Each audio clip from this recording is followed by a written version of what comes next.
Bueno, entonces en la clase anterior estábamos viendo las diferencias entre hiperemia y congestión. Recuerden que la hiperemia es un proceso que es un proceso que es activo, la congestión es un proceso que es pasivo y la diferencia también es con respecto a la sangre, que uno tiene sangre oxigenada, la otra es sangre desoxigenada y la otra la hiperemia tiende a formarse o hacerse para nutrir más de oxígeno a los tejidos, sobre todo está más implicado, asociada con la actividad física. En cambio, la congestión está más asociada con la parte patológica, donde la sangre es muy pobre en concentración de oxígeno. La siguiente diapositiva.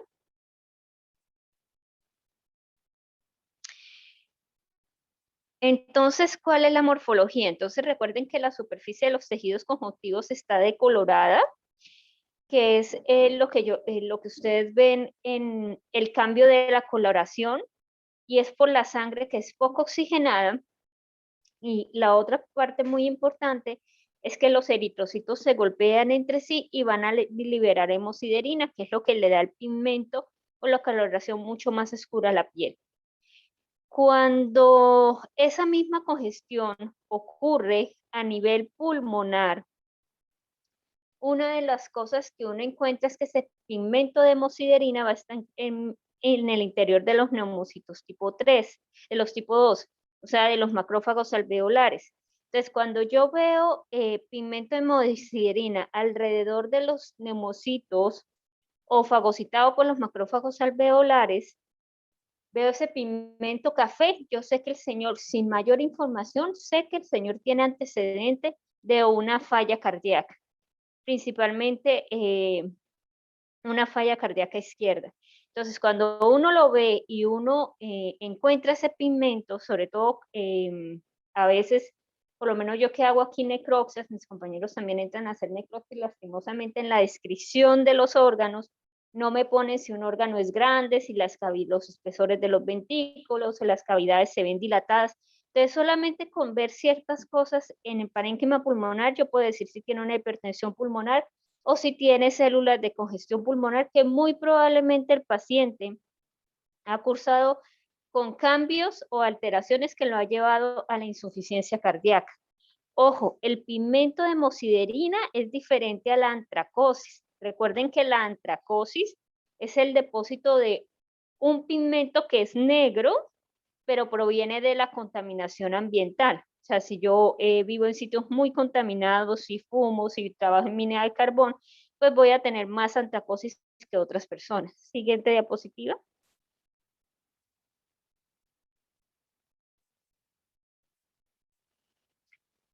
Entonces, nosotros tenemos varios tipos de congestión y uno de los que ustedes más escuchan es la congestión pasiva crónica. La congestión pasiva crónica es aquella que se produce, su mismo nombre lo dice, de forma pasiva y es de forma crónica. O sea, no es algo, a la diferencia por lo menos cuando yo hago una congestión aguda, por lo menos por un infarto agudo de miocardio, que era el ejemplo que dábamos en la clase anterior, que si yo me infarto y dependiendo de la pared de que yo esté infartada y del grande de ese infarto, pues mi corazón no va a funcionar bien. A diferencia de que yo sea una paciente hipertensa, que no me trate, que primero venga una hipertrofia, luego venga una dilatación de cavidades, luego venga la incapacidad del corazón para relajarse y mandar la sangre, y eso va haciendo que de manera paulatina el corazón deje de funcionar y se me acumule en el sistema. Entonces, ojo, por eso es que una de las cosas que yo les explico cuando vemos es que las cosas o las enfermedades no aparecen a no ser de que sea un evento agudo, que ahorita vamos a ver una de las partes de los eventos agudos, que es por lo menos el embolismo pulmonar masivo, que es un evento agudo. Las cosas o las enfermedades que producen esta mayoría de patologías lo hace de manera crónica, o sea, el organismo alcanza a adaptarse a todo lo que yo le estoy poniendo, pero recuerden que ese pico de adaptación se va rompiendo hasta que definitivamente la funcionabilidad del órgano se pierde. Cuando yo tengo insuficiencia, cuando yo tengo congestión pasiva crónica, siempre voy a tener alteraciones vasculares, porque recuerden que la sangre se me queda, se me hinchan los vasitos, se llenan de sangre y la sangre va a demorarse en circular, que es lo que hablábamos, que eso permite que entre eritrocito y eritrocito se peguen, se rompan, haya depósito de hemosiderina, empiece yo a ver depósito de hemosiderina dentro de los macrófagos y es indicativo de la insuficiencia cardíaca. También yo puedo ver ese mismo cambio en el hígado. Cuando falla el lado derecho del corazón, recuerden que todo repercute hacia el hígado. Entonces, en el hígado también voy a ver cambios de congestión pasiva crónica, que era lo que les comentaba, que como se queda la sangre, ¿cuáles son los hepatocitos que sufren? ¿Los que están al lado de la vena central o los que están al lado de la arteria portal? ¿Cuáles son los que sufren? Los que están al lado de la vena central. Los que están al lado de la vena central. Entonces yo puedo encontrar cambios. Ustedes cuando leyeron el capítulo por ahí les dicen que son cambios que se ven macroscópicamente como nuez moscada y que más adelante me va a llevar a una cirrosis y por eso nosotros podemos catalogar que es una cirrosis cardíaca por las características o el patrón de destrucción de los hepatocitos y el depósito de tejido conectivo. Siguiente diapositiva. Entonces, yo puedo tener también una congestión hepática aguda. Recuerden, eso ya lo habíamos hablado. Eso se va a reflejar en dilatación de la vena central, dilatación de los sinusoides. Va a haber hipoxia, luego va a haber isquemia del hepatocito generalmente alrededor de los sitios centrolobulillares. Y el hepatocito periportal va a desarrollar cambio graso. ¿Por qué el periportal? Porque el periportal, a pesar de que sigue recibiendo nutrientes, recuerden que llega un momento en que va a ser mayor la congestión que el intercambio gaseoso. Entonces, estos hepatocitos se alcanzan a hacer todos los cambios de adaptación, los que están al lado de la tríada portal. Y una de las cosas que hablábamos como en la clase primera, segunda, es que cuando la célula deja de recibir los nutrientes adecuados, empieza a acumular sustancias en el interior de la célula. Y una de esas sustancias que empieza a acumular son goticas de grasa. Entonces el paciente me empieza a hacer cambio graso a nivel del hígado, que es lo que se llama la esteatosis hepática. Siguiente diapositiva.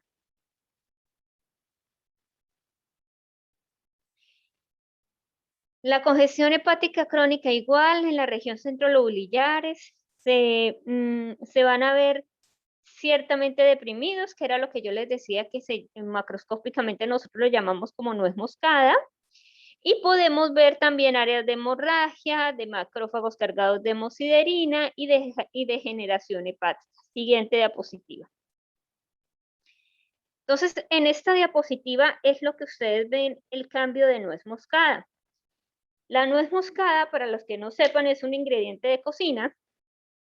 Uno raya, es como una almendra, un poquito más grandecita de una almendra, y la coloración es blanca con punteado negro.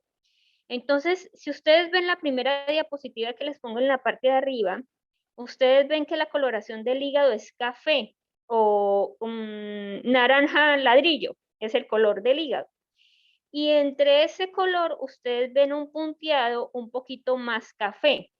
Ese punteado café o ese color café que ustedes ven ahí, eso es indicativo de que hay necrosis a nivel del hepatocito a nivel del hepatocito que está alrededor de la vena central. Si ustedes ven la histología que está abajo, cuando ustedes recuerdan, ustedes veían el hepatocito que se hacía en fila india y entre hepatocito y hepatocito había un espacio que se llaman los sinusoides. Se supone que la parte central de esa diapositiva es lo que ustedes ven como la vena central. Pero ¿qué le pasa a los hepatocitos ahí alrededor? Lo ven como rosado, como yo ya no le veo la forma del núcleo y puros punticos.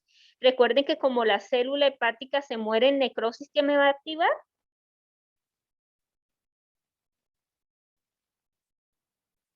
¿Qué me activa cuando yo me muero en necrosis?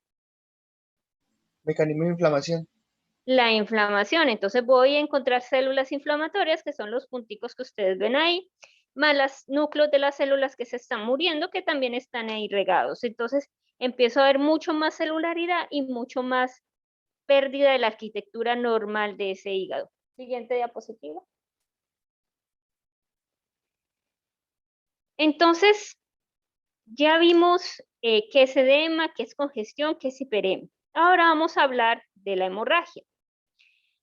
Ustedes saben que nosotros debemos tener todo el contenido que está en nuestra sangre a nivel del espacio intravascular, o sea, debe estar en el interior de los vasos sanguíneos. Pero por ciertas condiciones, accidentes, lesiones, etcétera, ese contenido que yo tengo en el interior del vaso sanguíneo puede pasar al espacio extravascular. Entonces, cuando pasa ese contenido al espacio extravascular, pues yo voy a tener hemorragia. Y la hemorragia puede ser de dos formas, una hemorragia crónica y una hemorragia aguda. Entonces les voy a poner dos ejemplos para que me digan cuál es lo agudo y cuál es lo crónico, cuál es grave y cuál no es tan grave, entre comillas. El primer ejemplo es que tienen una señora de 30 años que consulta porque lleva 5 meses presentando menstruación, donde la menstruación le dura 15 días, descansa 2 días y vuelve otra vez y le aparece 15 días. O sea, exactamente durante el mes, le llega la menstruación 2 veces al mes y casi le vienen durando 15 días. Cuando usted ve a la señora, tiene una hemoglobina de 5. El otro ejemplo, tienes una señora de 30 años que iba en una moto y presenta un accidente, presenta laceración del hígado y del vaso, la chica llega al servicio de urgencia, la estabilizan y cuando ustedes determinan el cuadro hemático, la paciente tiene una hemoglobina de 6. La paciente, primer caso, con la hemoglobina de 5, llegó al consultorio caminando, hablando, pero no me puede realizar actividad física severa. El paciente del segundo caso llegó inconsciente, no se puede estabilizar y fallece. ¿Cuál es la hemorragia grave y cuál es la hemorragia que no es tan grave? ¿Cuál uno puede considerar la aguda y cuál uno lo puede considerar crónica? ¿Y por qué una me llega hablando y la otra no? ¿Quién contesta? La crónica sería la de la señora que lleva 5 meses en la menstruación y pues esa sería menos grave porque el cuerpo, ya si ya lleva 5 meses, porque el cuerpo realizó algún proceso de adaptación a lo que estaba viviendo. Y la aguda sería quien tuvo el accidente y pues ya sería grave porque no dio tiempo para la adaptación, ya que la hemorragia tuvo que ser severa, porque pues fue un accidente. Entonces, esa es la diferencia. Cuando yo tengo un paciente con sangrado crónico por hemorragia uterina normal, por un sangrado de vías digestivas, porque el paciente tiene hemorragia de vías digestivas superior e inferior, o porque el paciente no se alimenta bien y no tiene el número de eritrocitos adecuados para circular. Si se hace de forma crónica, es decir, que no se hace, o sea, el paciente el que es crónico, el paciente de un momento a otro tiene una hemoglobina de 11 y no le va a llegar a 5 o a 6. Si yo tengo una hemoglobina de 11 y paso a una hemoglobina de 6, ya se considera que es aguda y yo me puedo morir. Lo que pasó en el segundo caso, porque no le doy al organismo tiempo para la adaptación. Los órganos importantes no se adaptan. Entonces, lastimosamente, los mecanismos compensatorios hacen quitar el flujo sanguíneo de otros órganos, entre comillas, para tratar de compensarlo, pero llega a ser a veces tan restrictivo que también les resulta quitando sangre y oxígeno a órganos principales que no le permite cumplir el proceso de oxigenación adecuada de los tejidos.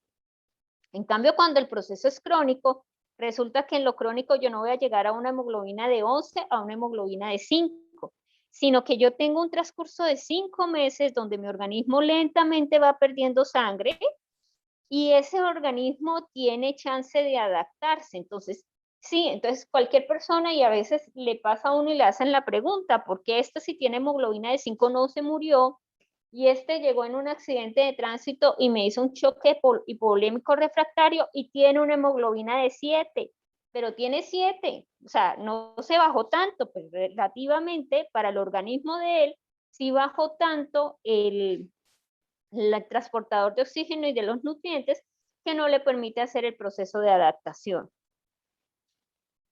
Ese proceso de adaptación, por lo menos de la paciente crónica con una hemorragia de un proceso crónico, hace que se adapte todas las funciones, por lo menos. ¿Será que esa paciente con una hemoglobina de 5 yo la puedo poner a correr? ¿Por qué no? Porque no tiene una buena oxigenación. ¿Y qué me va a hacer si yo la pongo a correr? ¿Qué me puede hacer? Puede ser hipoxia. ¿Puede hacer qué? Hipoxia. Pues ya está en hipoxia. ¿Qué me puede hacer si yo la pongo a correr? Ya está en hipoxia porque tiene hemoglobina de 5. Un paro cardiorrespiratorio. ¿Y por qué lo va a hacer? Yo no estoy preguntando cuál es la parte patológica, entre comillas. Yo te estoy preguntando qué me hace en el organismo como tal. Ya está en hipoxia. ¿Qué me va a hacer? ¿O por qué me va a hacer un paro cardiorrespiratorio? ¿Por qué lo hace? Porque el corazón antes ya estaba bombeando con mucha fuerza y muy frecuentemente porque necesitaba mandar la sangre a los tejidos de tal manera con la poca hemoglobina que tiene, pero si la persona hace ejercicio y ejerce, o sea, hace que los tejidos necesiten aún más oxígeno, el corazón tiene que bombear aún más sangre, contraerse más y pues puede generar ese paro. No, ¿qué me hace? No me están contestando y si me contestan así en el parcial me pongo 0. Por la hipoxia y necrosis en el tejido. ¿Pero por qué por la hipoxia? ¿Qué me hace? Está en hipoxia. ¿Qué pasa si yo le reduzco el oxígeno y se lo reduzco más y aumento el trabajo? ¿Qué pasa? ¿Qué me va a hacer? Ya lo vimos, términos. Si aumenta el Segundo trabajo de capítulo. hipertrofia. No, señora, ¿qué Isquemia, me profe. hace? Isquemia. Isquemia. Y si yo hago una isquemia, ¿qué voy a hacer después? Pues hago un paro cardiorrespiratorio y me muero. Por eso les digo, no me han contestado. O sea, sí, hace un paro, pero sí, ¿por qué hace el paro? O sea, sí, hace el paro, pero ¿por qué lo hace? Sí, aumenta el trabajo, pero es que tú le estás aumentando el trabajo y tienes poquito oxígeno. ¿Ya las células están adaptadas o no están adaptadas? En un paciente crónico, ¿las células están adaptadas o no están adaptadas? ¿Será que si yo tengo hemoglobina de 5, mi corazón no está latiendo más? Si le tomo la frecuencia respiratoria a esa paciente, la frecuencia cardíaca a ese paciente, ¿será que no me puede tener una frecuencia cardíaca mayor de 110? ¿Será que lo tiene o no lo tiene? Sí puede tenerlo. Sí, ¿Puede doctora. tener o lo tiene? No es que puede tenerlo, ¿lo tiene o no lo tiene? Lo tiene, profe. Lo tiene. ¿Y por qué va a tener una frecuencia cardíaca elevada?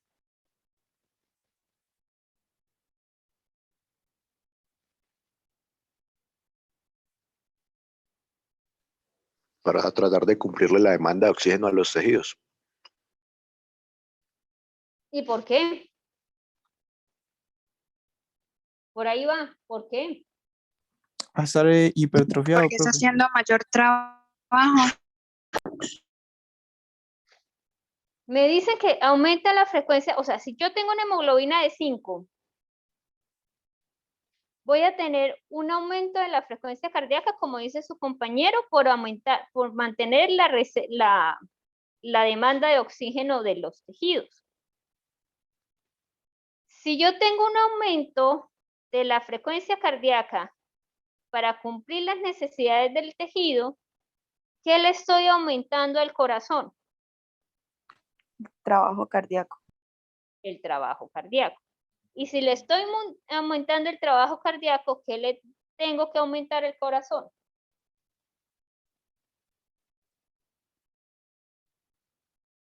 Sístole y diástole. No, La ese es el sangre, trabajo. la sangre. Los nutrientes que necesitan. Los nutrientes. La sangre no, porque la sangre puede ser desoxigenada o oxigenada. Si ustedes me ponen el parcial sangre, yo les pongo no. Tengo que aumentarle los nutrientes y el oxígeno. ¿Será que yo le aumento los nutrientes y los oxígenos con una hemoglobina de 5? ¿Logro hacerlo o no lo logro hacer? No, no alcanza. No alcanza a hacerlo. Entonces, ¿será que el corazón se adapta a estar trabajando mucho con poquito oxígeno?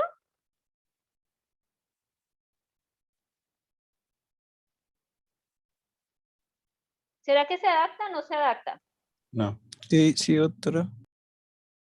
El que me dijo que no, ¿por qué no? porque no tiene los suficientes nutrientes para hipertrofiarse o Pero generar más. entonces, ¿cómo? Pero es que yo no estoy hablando de hipertrofia, yo estoy hablando de aumento de frecuencia cardíaca. ¿Será que yo me estoy hipertrofiando en ese momento o qué necesito yo hacer? Recuerden que Aumentar la la frecuencia hipertrofia, cardíaca. sí, la hipertrofia, ¿por qué ocurre? ¿Por qué ocurre la hipertrofia? Aumenta la carga de trabajo. ¿Y cómo se aumenta la carga de trabajo en el corazón?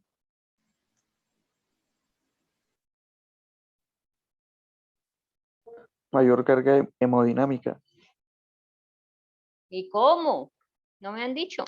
¿Cómo así que mayor carga hemodinámica? En el capítulo dice muy claro, yo hago hipertrofia en el corazón porque obligatoriamente tengo un aumento de tal cosa. ¿Qué tengo de aumento? El gasto cardíaco. ¿Por qué gasto cardíaco? Del trabajo. ¿Pero por qué? ¿Qué se aumenta para yo aumentar el trabajo? ¿Qué tiene que aumentar? Resistencia vascular. Resistencia vascular. Entonces, la forma de yo hacer hipertrofia es que se aumente la resistencia del vaso sanguíneo, que se aumente la resistencia de la válvula, que se aumente la resistencia. Eso sí, yo voy a hacer aumento de la carga para hacer hipertrofia. ¿Será que si la señora tiene una hemoglobina de 5 está aumentando la resistencia de algo? No. ¿Sí o no? El que No. me contestó antes. No. No. Entonces, ¿va a ser hipertrofia? No. ¿Qué necesita él? Yo lo que le necesito es aumentarle la intensidad. Recuerden que para una de las cosas que hablamos cuando hablamos en el capítulo de hipertrofia, se hablaba de que yo necesito aumentar la resistencia, aumentar la intensidad, pero aquí lo único que yo le estoy aumentando es la intensidad. ¿Para qué? Para que el ciclo de los 5 hemoglobinas, o sea, los 5 eritrocitos que les pongo de ejemplo, puedan circular y dar la vuelta. Si la paciente me dura así, 15 años, que no creo que alcance a durar 15 años con ese tipo de aumentar frecuencia cardíaca, solamente aumentando frecuencia cardíaca, ¿será que sí me puede hacer hipertrofia o no me puede hacer hipertrofia? Sí.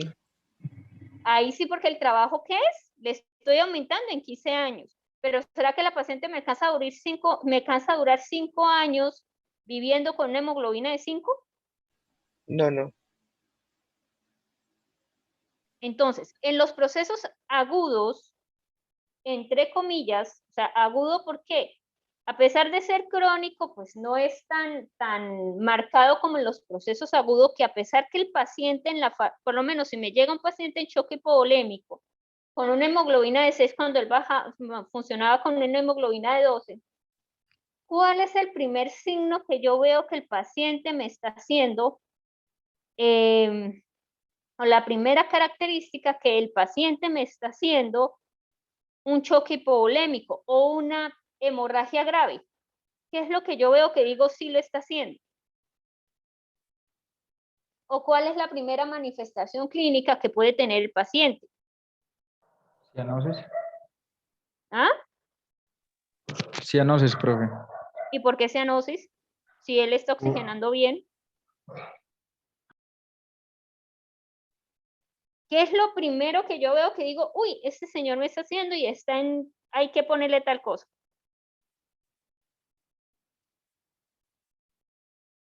Que ya lo acabamos de hablar. ¿Qué es lo que yo veo que digo, uy, este señor me está haciendo eso? Aumento de la frecuencia cardíaca. Aumento de la frecuencia cardíaca y por ende, ¿qué más va a aumentar? ¿Tú qué necesitas? ¿Para qué aumentas la frecuencia cardíaca? Para que los pocos nutrientes puedan llegar a los tejidos. Bueno, y cuando regresa a la sangre, ¿qué necesitas? Por lo visto no necesitan nada. ¿Qué La necesitan? ventilación también. Aumenta la ventilación. Entonces yo voy a tener a un paciente respirando muy rápido con una frecuencia cardíaca elevada. Entonces, si el paciente tiene esas características, ahí el paciente no me va a hacer hipertrofia. El paciente no puede durar mucho tiempo. Y si así se le disminuye muy poquito, recuerden que el aumento de la frecuencia cardíaca hace que el corazón necesite más oxígeno. Y si el corazón, ¿será que está adaptado para poder aumentarle el trabajo sin recibir oxígeno? ¿Será que lo puede hacer? En la El tiempo hemorragia muy aguda, corto. ¿será que lo hago? No, en ese ¿Ah? no. En eso no. Ahí no lo puedo hacer. Entonces, ¿en qué entra ese corazón a pesar de que las arterias funcionen bien y no están tapadas? ¿Qué empiezan a hacer unas células?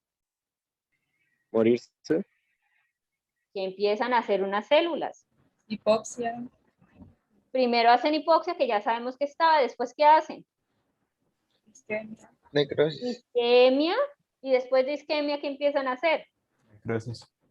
Necrosis. Entonces, el paciente empieza a tener áreas de infarto a nivel del corazón. Y si yo hago infarto, que les expliqué yo la clase anterior, ¿qué puede alterarme ese infarto?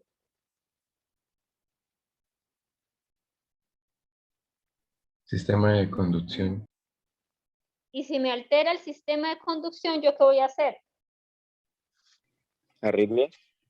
Arritmias y me muero. Entonces, por eso es que el paciente con hemorragia grave te puede hacer a ti una fibrilación ventricular, una auricular, o puede hacer una arritmia mortal, que es lo que nosotros llamamos, si el paciente no sale.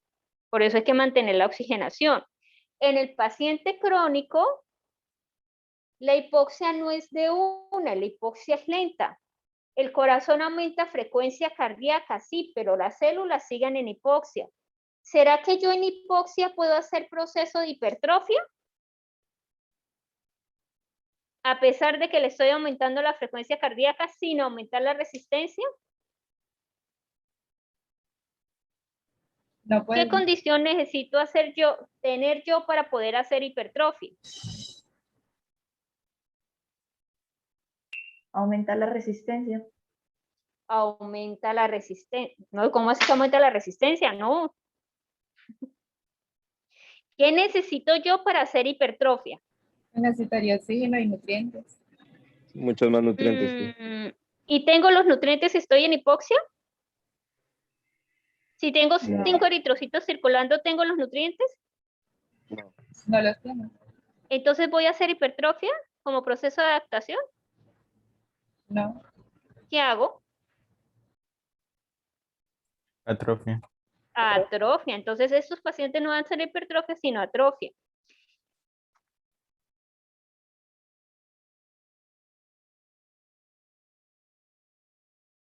¿Será que todas las células hacen atrofia en conjunto o es una que otra?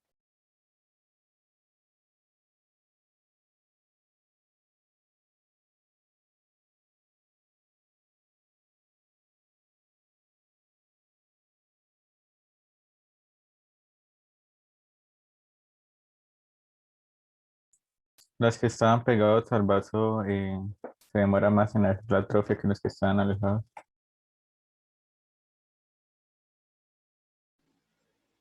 Profe, tiene el micrófono apagado por si de pronto está hablando.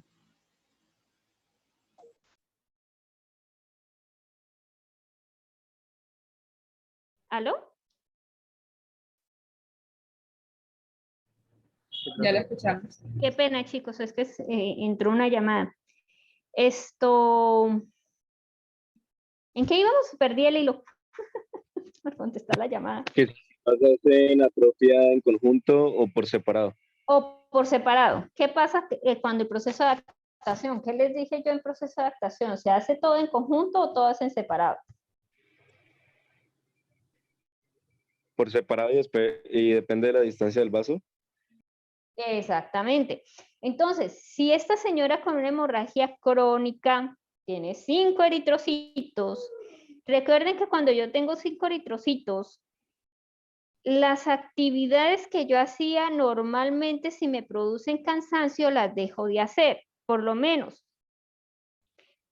Si yo vivo en un piso de sexto y no hay ascensor, ¿será que la paciente va a empezar otra vez a subir y bajar escaleras? Como lo hacía cuando llegaba, sube y baja, sube, o va a evitar estar subiendo y bajando escaleras.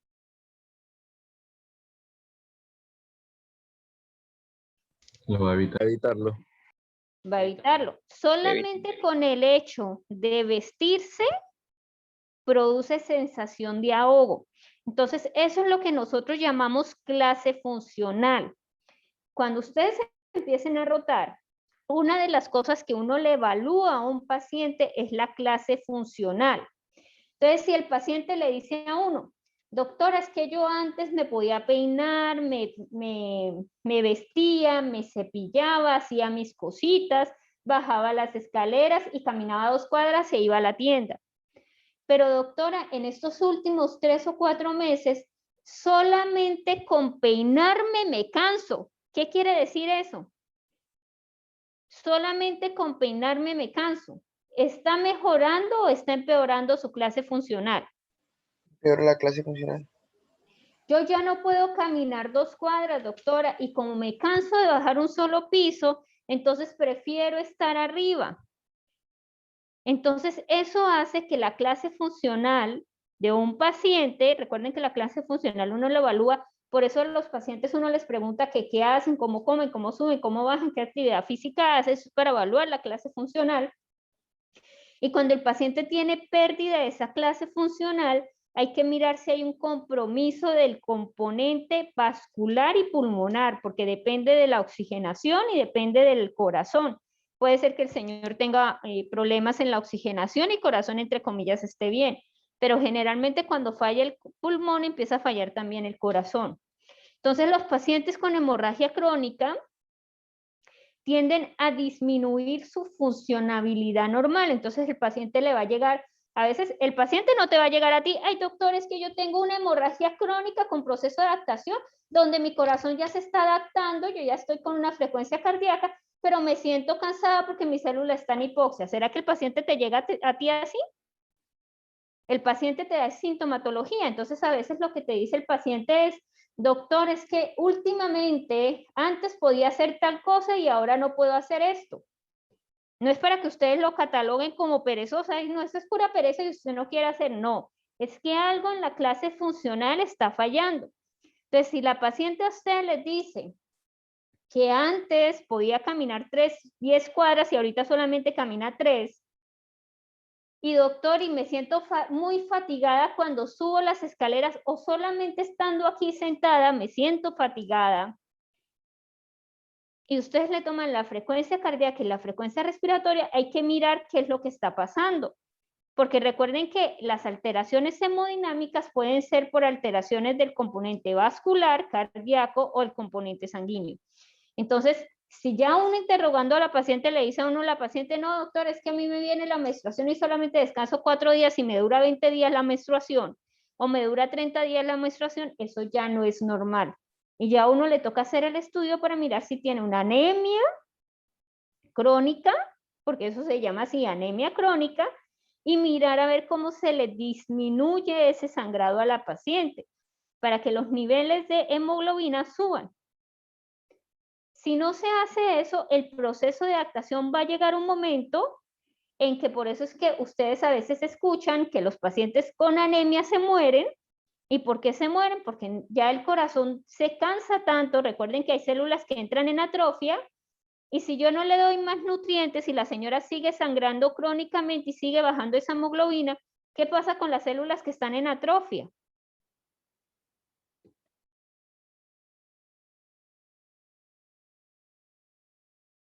¿Qué pasa con las células que están en atrofia?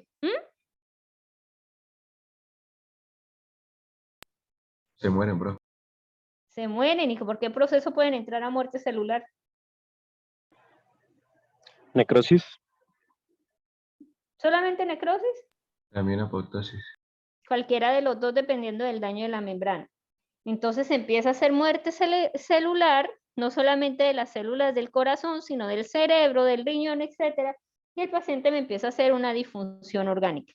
Entonces, los eventos de la hemorragia, independientemente, tienen unas repercusiones en la parte cardiovascular que en algunas ocasiones nos deja hacer el proceso de adaptación. Ese proceso de adaptación es el que permite que yo pueda sobrevivir, a diferencia cuando es una hemorragia, pérdida de sangre masiva, que a veces puede ser que pierda yo 2 líneas o 3 líneas solamente de hemoglobina, y con ese hecho el paciente se puede descompensar. Siguiente diapositiva.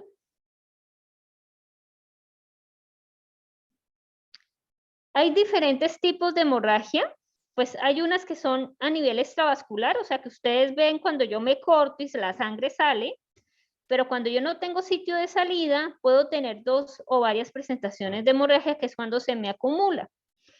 Esto es importante. ¿Por qué es importante? Cuando ustedes roten, más o menos en 10º semestre, van a empezar a rotar en medicina legal.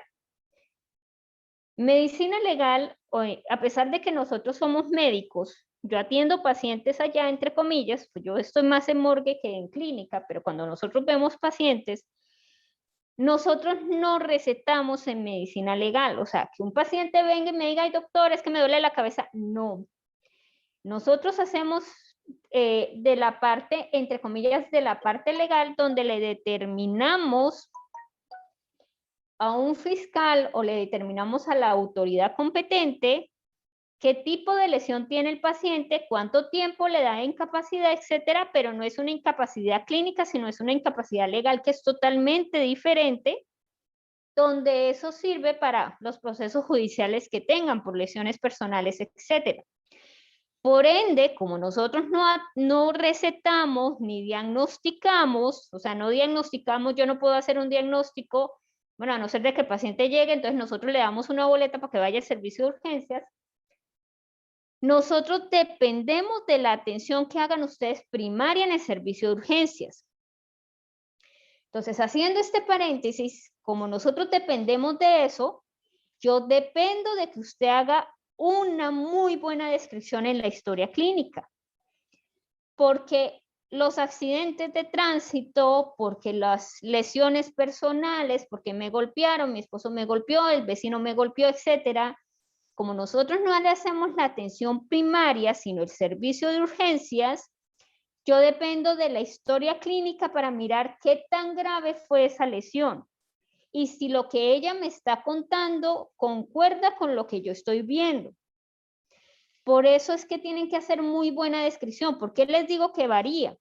Y en ocasiones cuando yo hacía clínica, si la información que me aportaban en la historia clínica no era lo suficiente, yo le ponía ahí a la autoridad, por favor, llame al médico que hizo la atención para que él determine la incapacidad médico-legal, porque no se puede determinar por la pobre descripción de la historia clínica. ¿Entendido? O sea, que eso es necesario. O sea, no es que llegó paciente, a veces como las historias clínicas que son de un reglón, paciente con dificultad respiratoria, y ni siquiera lo auscultan, ni siquiera le toman frecuencia cardíaca, ni siquiera le toman saturación, ni siquiera lo revisan. Porque a veces me ha tocado a mí sentarme a revisar historias clínicas cuando yo reviso lo de responsabilidad médica.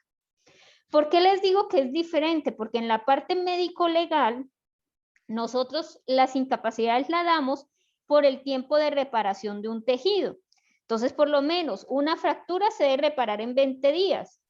Y esa es la incapacidad que uno le da al paciente. Pero en la parte clínica, una fractura de fémur te puede dar a ti 3 o 4 meses, porque es que yo lo incapacito hasta que el señor no mejore la movilidad, pero en parte de medicina legal nosotros eso no lo hacemos.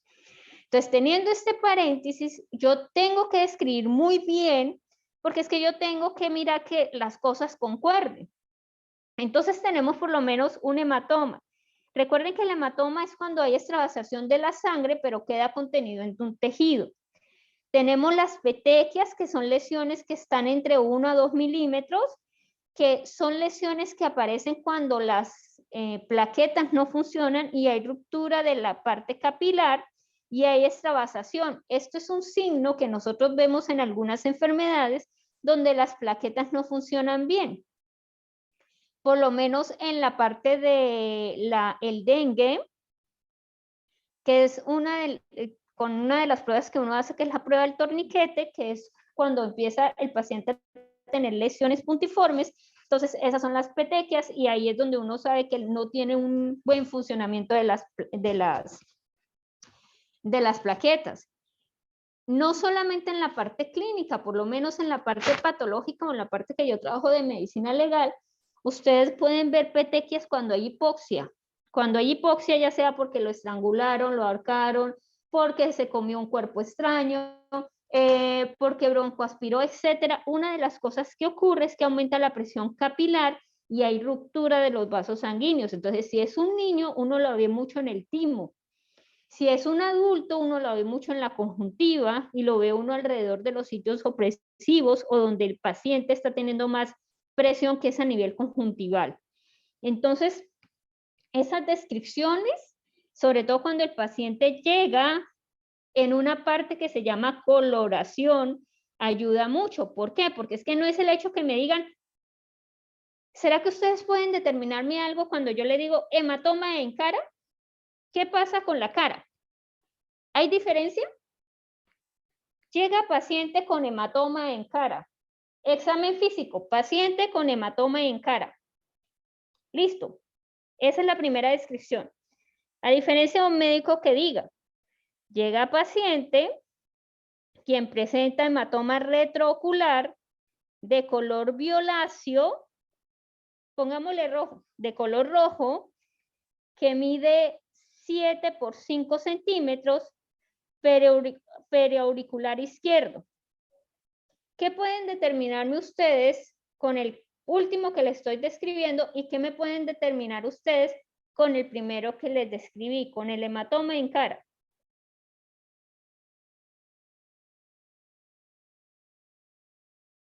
¿Qué me pueden decir ustedes con el segundo o con la primera descripción? En el segundo parece una pelea, ¿no? No O sea, supongan. como un golpe, pues como un golpe en la cara, prácticamente en el ojo. Pero los dos tienen golpe en la cara porque tienen hematoma, ¿cierto? Independientemente, hematoma en cara o hematoma retroorbitario, que pena izquierdo, que mide 7 por 6 centímetros. ¿Qué diferencia me hace una de la otra de color rojizo? ¿Con qué te pueden orientar? Con el segundo. Pues, profe, que en el primero no se sabe cómo fue que sucedió el hematoma y en el segundo puede ser por una contusión, porque me está describiendo el hematoma. Pero no, recuerden que si yo tengo hematoma, se supone que hubo una contusión previa o una lesión vascular previa, independientemente de que no sea contusión. Uno no supone, o sea, yo no les estoy preguntando con qué me lo hicieron. ¿Sí me hago entender? Yo lo que les estoy preguntando, ¿qué les puede orientar el primera descripción y qué les puede orientar la segunda descripción? Yo no les estoy preguntando con qué lo hicieron, ni que si fue con el puño, pues, con la botella, no. ¿Qué les puede orientar la primera o la segunda? La primera descripción como tal no orienta mucho porque solamente dice cara y en la cara pues, hay muchas regiones y ya en la segunda Exactamente. es más exacto en la localización. ¿Qué otra cosa te puede orientar? En la gravedad. El color de... A lo mejor el tiempo. El tiempo. ¿Qué otra cosa por ahí me dijeron? La gravedad. Porque si yo les hago por lo menos la descripción del hematoma en cara y yo te digo, hematoma de color rojizo con edema perilesional a nivel del puente nasal y las alas nasales que mide 8 por 7 centímetros. De la gravedad, ¿qué te puede a ti orientar lo que te estoy describiendo? El edema. ¿Puede haber comprometidas. ¿Qué puede haber qué?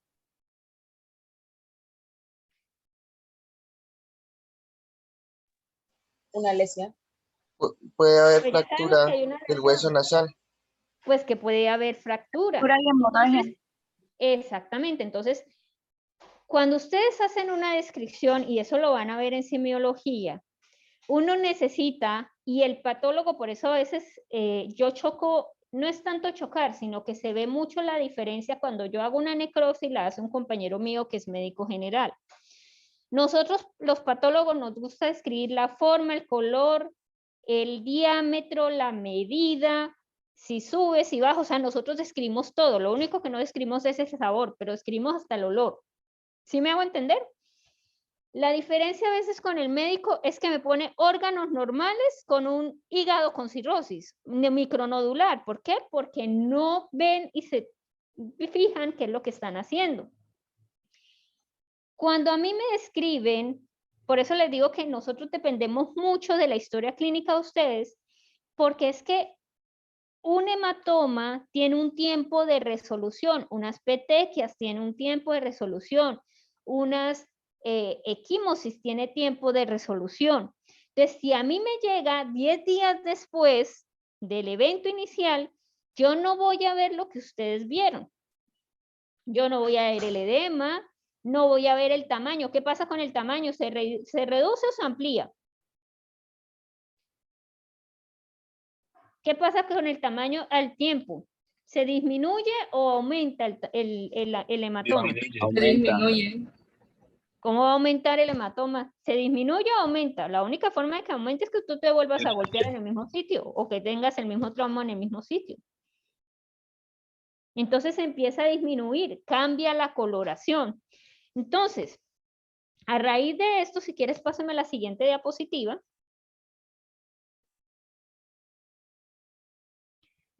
A raíz de eso, nosotros tenemos diferentes coloraciones que podemos tener. Entonces, eso depende también mucho de la coloración de la piel. ¿Por qué de la coloración de la piel? Porque los que son muy, muy blancos, que casi se le ven las venas translúcidas, que uno le ve el ramillete, generalmente cuando se golpean, la primera coloración no es azulosa, sino que tienen una coloración como rojiza. Y más o menos 4 o 5 horas después empieza a tomar una coloración como violácea o azulada, que es indicativo que tengo el depósito de la hemoglobina. Después esa coloración, al curso del tiempo, es decir, más o menos entre 24, es decir, un día completo, casi 2 días, 48 horas, empiezo yo a tener una coloración azul verdoso. Y después empiezo a tener una coloración amarilla con el paso del tiempo. O sea, paso del tiempo, hablan en algunos textos, dependiendo de la cantidad de hemoglobina que se depositó, puede ser más o menos entre 5 a 6 días. Entonces, si me llega una paciente o una persona y me dice, es que sufrí un accidente, entre comillas, o me golpearon y resulta que me pegaron en el ojo el día de ayer, y yo voy a ver la equimosis que el paciente tiene y la equimosis es de color amarillo, no tiene edema y es una lesión de 1 o 2 centímetros, no depende del tamaño de la lesión. ¿Será que yo voy a decir que es reciente o es antigua? ¿Antigua? Es antigua. Es antigua. Entonces, ¿será que el relato que ella me está contando concuerda con lo que yo estoy viendo? ¿Que la golpearon ayer? No, No por lo menos concuerda. 5 o Entonces, 6 días. exactamente. Entonces, en medicina legal, cuando uno trabaja en medicina legal o cuando les toca hacer dictámenes de medicina legal, porque es que les toca hacer dictámenes, así estén trabajando en el servicio de urgencias, así sean rurales, si les llega a ustedes, les toca hacer dictámenes.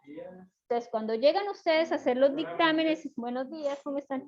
Y no les concuerdan, entonces ustedes ahí saben que el relato no es concordante, Miguelito, que el relato no es concordante con los hechos y uno le dice al fiscal, oiga, fiscal, no me concuerda. Porque hay personas de personas, entonces uno tiene que ser muy concordante, no le estoy diciendo que todos los pacientes sean mentirosos, pero una forma de uno saber si concuerda o no concuerda es con la descripción. Si el paciente me trae la historia clínica y me dice, hace 10 días tuve un trauma o me golpearon, lo que sea, y resulta que inicialmente tuve esto, esto y esto y esto, y lo estoy viendo en la descripción, yo le puedo dar la incapacidad al paciente y le puedo dar la secuela al paciente. Pero si yo tengo una buena descripción de lo que ustedes están viendo, por eso la semiología es importante. Siguiente diapositiva. Este es un ejemplo de petequias en un lado y de la púrpura. Recuerden que la púrpura es la unión de muchas petequias que se hacen mucho más grande de 3 de 1 a 2 milímetros, entonces por encima de 2 milímetros yo ya estoy hablando de púrpura, la siguiente diapositiva. Y esto es un ejemplo de quimosis, entonces mira por lo menos el moradito, pero recuerden que ya ustedes no me van a utilizar el término morado, sino van a utilizar el término de equimosis. Equimosis violácea de tanto por tanto, uno siempre mide localizada en región lumbosacra. ¿Qué color tiene? Violácea. Violácea, o sea que es reciente o es antigua. Reciente. Reciente, entonces ya uno puede hacer asociación de lo que yo estoy viendo con lo que el paciente tiene. Siguiente.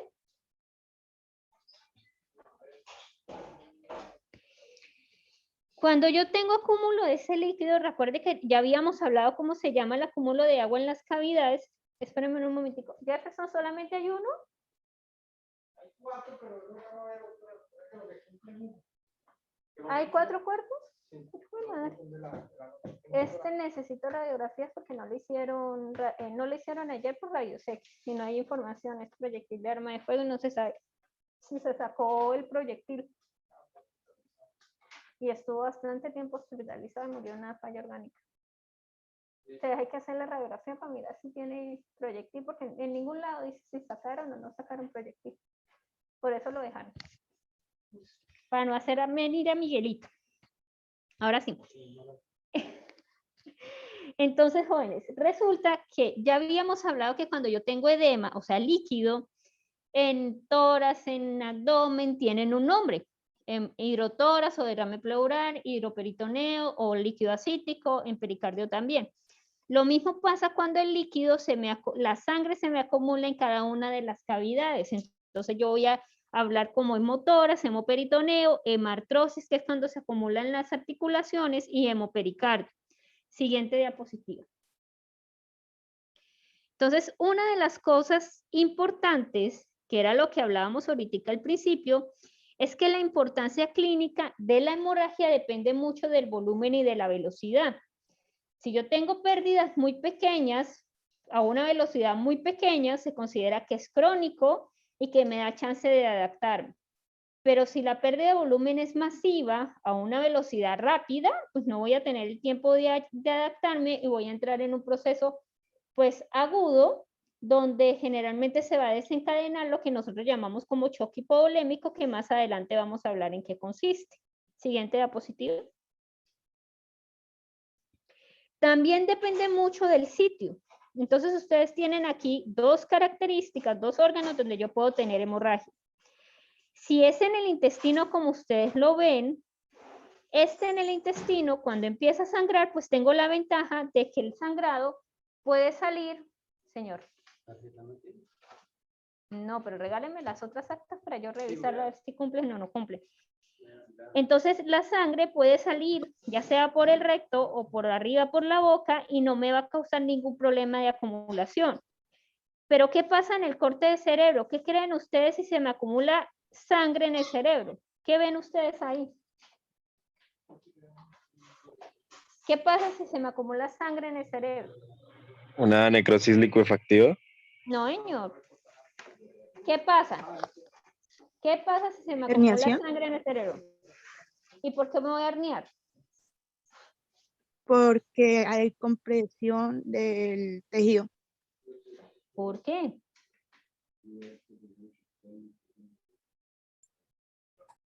Porque no tiene por dónde salir. La presión intracraneal. Exactamente, porque no tengo por dónde salir. ¿Recuerdan cuando ustedes vieron el cráneo? El cráneo es una bóveda. ¿Y por dónde, en esa bóveda, cuál es el único espacio por donde sale algo? El foramen magno. El foramen magno. ¿Y qué sale por ahí por el foramen magno?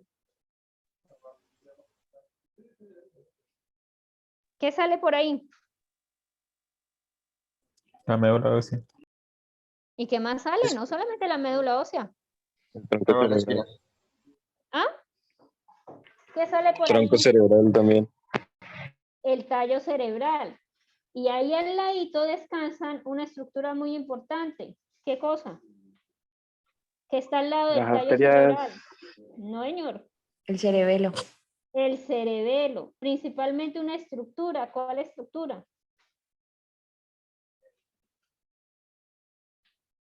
El bulbo raquídeo. No, el bulbo raquídeo hace parte del tallo cerebral. ¿Qué estructura?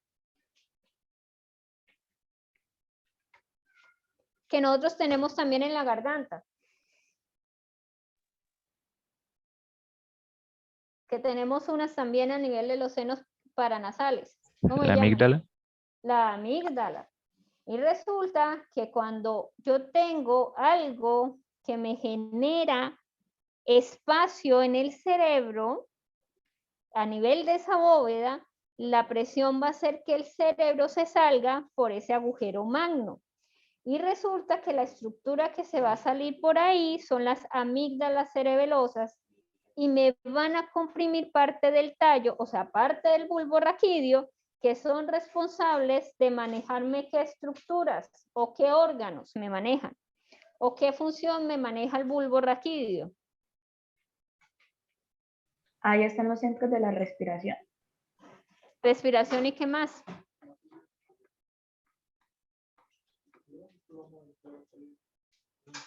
¿Solamente respiración?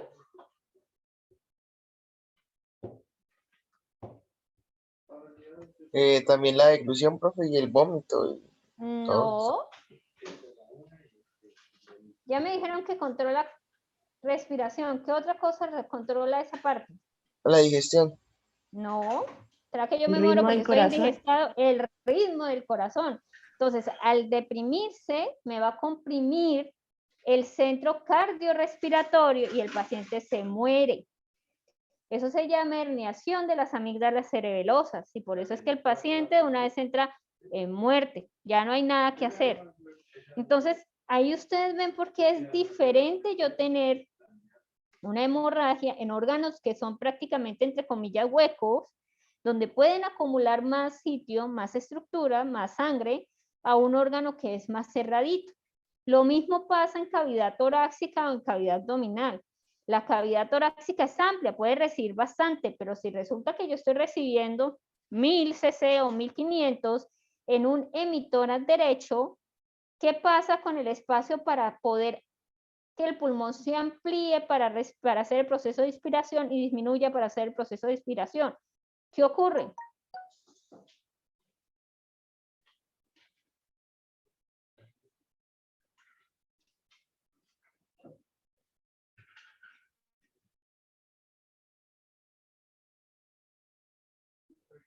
¿Qué ocurre? ¿Va a tener espacio o no va a tener espacio? Regálame el que sigue, Jefferson, para mirar a ver si ese tiene, voy a entrar a hacerlo o no voy a entrar a hacerlo. El que sigue ese, porque usted sabe que yo solamente hago 2. Este sería el que cumple. Que viene, pero usted no sé si viene, están primero estos dos. Este es el último. Este es el último. Y este. Vamos a preguntar el otro. Pero creo que sí es este.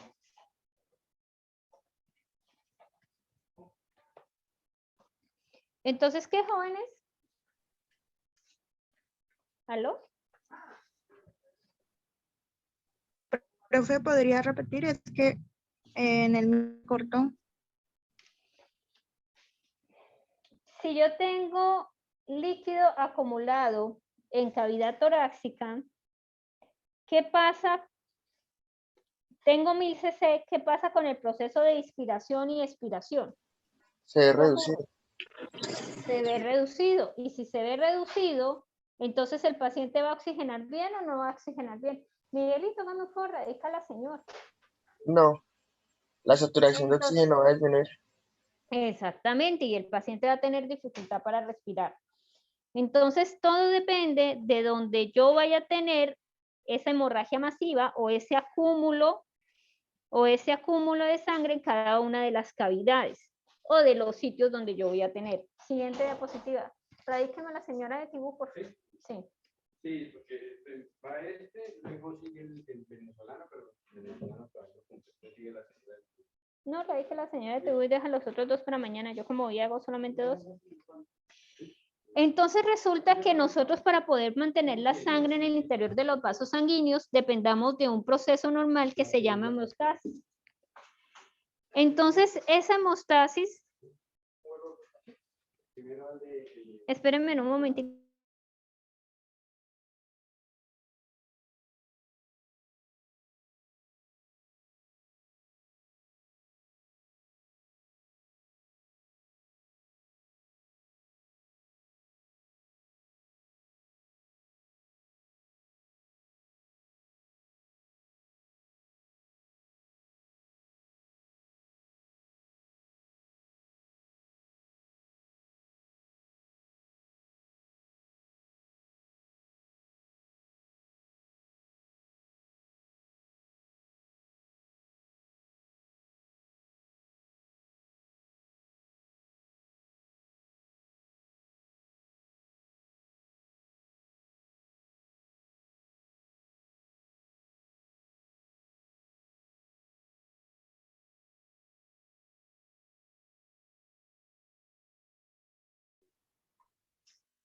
Entonces nosotros para poder mantener la sangre en los vasos sanguíneos dependemos de un proceso que se llama el proceso de homeostasis normal. Y recuerden que la homeostasis depende pues varias cositas importantes. Uno, de la forma del vaso, porque es que si mi vaso tiene alguna alteración en su morfología normal, es decir, tengo acúmulo de grasa en la íntima, tengo dañado mis células endoteliales, etcétera, pues no va a funcionar de la misma forma. Depende del equilibrio de la sangre. Recuerden que en la clase anterior hablábamos que si yo pierdo el contenido líquido de la sangre, esto hace que la sangre se me vuelva más viscosa y al volverse más viscosa, pues tengo yo más riesgo de hacer otros procesos patológicos como la trombosis. Y la otra cosa importante que mantiene la homeostasis normal, recuerden que es la formación de coágulos. Entonces, pero Jefferson, ¿te llevaste todo el paquete? Sí, yo voy a llenar la tarjeta porque no tiene paquete. Pero regálame la cadena de custodia entonces. ¿No te llevas todo el paquete? Entonces, esos componentes dependen de unas estructuras importantes. Entonces, ustedes saben que hay componentes de proteínas como componentes de plaquetas, que son celulares, que van a ayudar al proceso completo de la parte de mantener la homeostasis en el vaso sanguíneo. Eso es lo normal, pero nosotros tenemos una contraparte anormal que se llama el trombo o la trombosis, que la trombosis es la formación de un coágulo. Recuerden que el coágulo lo hago yo para mantener la homeostasis, pero cuando yo ya hablo de trombo, es un coágulo que no se debe formar, o sea, que no se forma en un vaso legalmente, les digo yo legalmente lesionado. El legalmente lesionado es que se corta o pierde su integridad, sino ocurre por una alteración de las células endoteliales que más adelante lo vamos a ver. Siguiente diapositiva.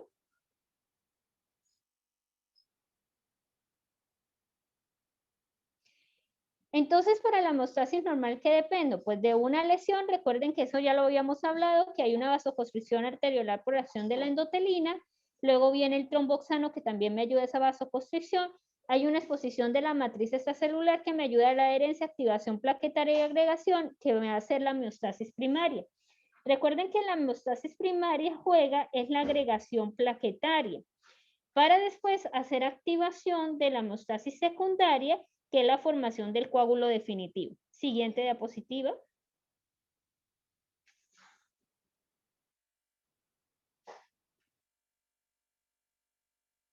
Entonces, ustedes tienen un vaso sanguíneo donde tienen el daño de la pared endotelial, tengo exposición del colágeno y recuerden que esa exposición al colágeno, esa vasoconstricción, va a permitir que las plaquetas se adhieran, se haga agregación plaquetaria, se siga liberando trombosanos, el resto de gránulos que tienen las plaquetas y empieza el proceso de coagulación o de homeostasis primaria. Siguiente diapositiva.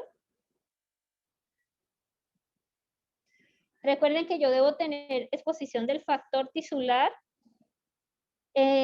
junto con el factor 7 y lo que voy a tener es un reclutamiento y activación de las plaquetas para dar hincapié a la homeostasis secundaria. Recuerden que la homeostasis secundaria, el general es formar la fibrina, que es el cemento, a partir del fibrinógeno. y hacer todo el proceso de generación del coágulo para que no se siga extravasando el contenido que está en la luz del vaso sanguíneo. Siguiente diapositiva.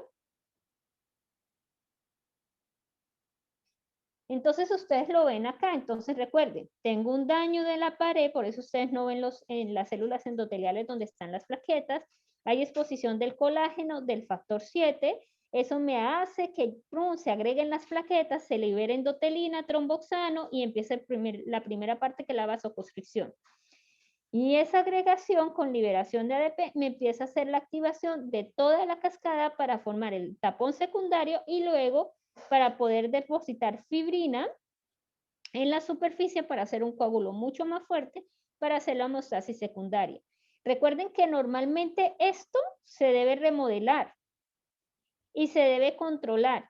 Si yo no controlo la agregación plaquetaria, ¿qué podría ocurrir en este vaso sanguíneo?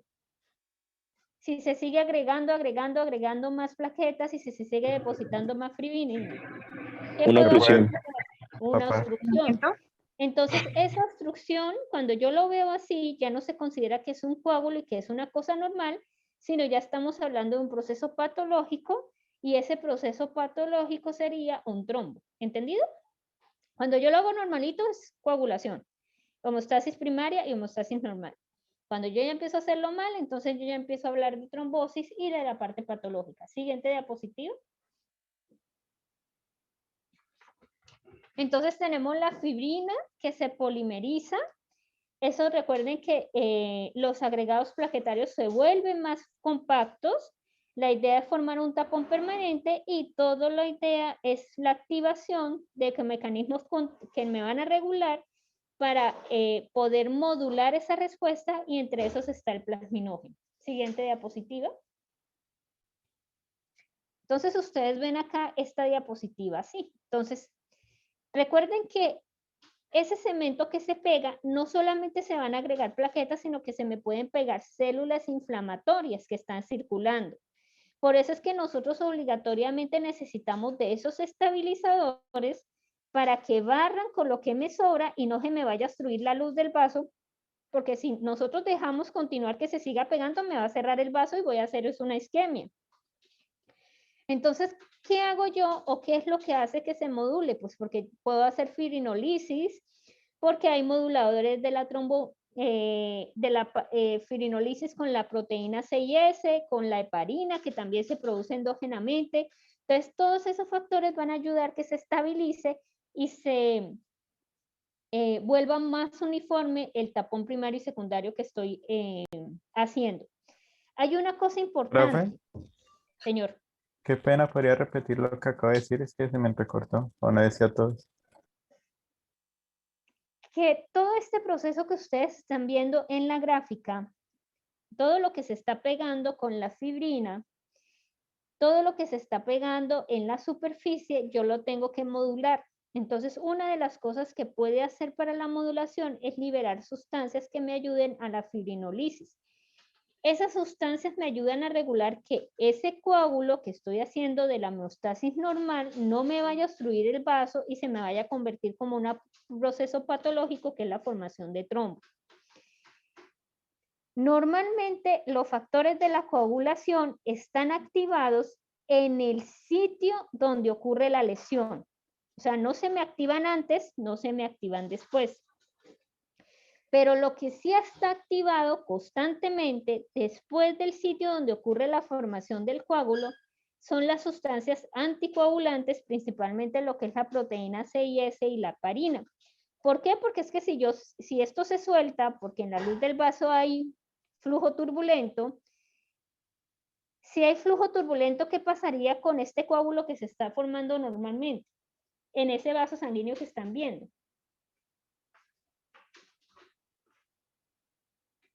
¿Lo puede soltar? Puede desprender. Se rompe. Entonces, si se rompe, yo necesito tener sustancias que me lo degraden y se degrade esa fibrina y el plasminógeno que se me pega para que no me siga agregando plaquetas y no me vaya a formar un émbolo. Eso es lo que normalmente nosotros hacemos cuando tenemos una respuesta hemostática normal. Cuando nosotros tenemos algo patológico, esos factores anticoagulantes se pierden, por eso yo puedo hacer viajar los émbolos.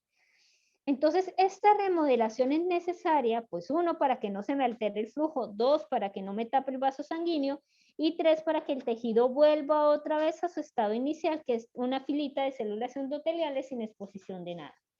Siguiente diapositiva. Entonces, ¿quiénes son las más importantes en este proceso? Recuerden las plaquetas. Las plaquetas, cuando salen al torrente sanguíneo, son casquetes celulares, ella no tiene núcleo, o sea que todo lo que lleva lo tiene por gránulos. La maduración ocurre en la médula ósea y se llama la parte de los megacariocitos. Y la función depende de receptores de glucoproteínas, citoquinas retráctiles y de los gránulos citoplasmáticos. Siguiente diapositiva. Entonces, por lo menos con los gránulos, ustedes tienen 2 tipos de gránulos.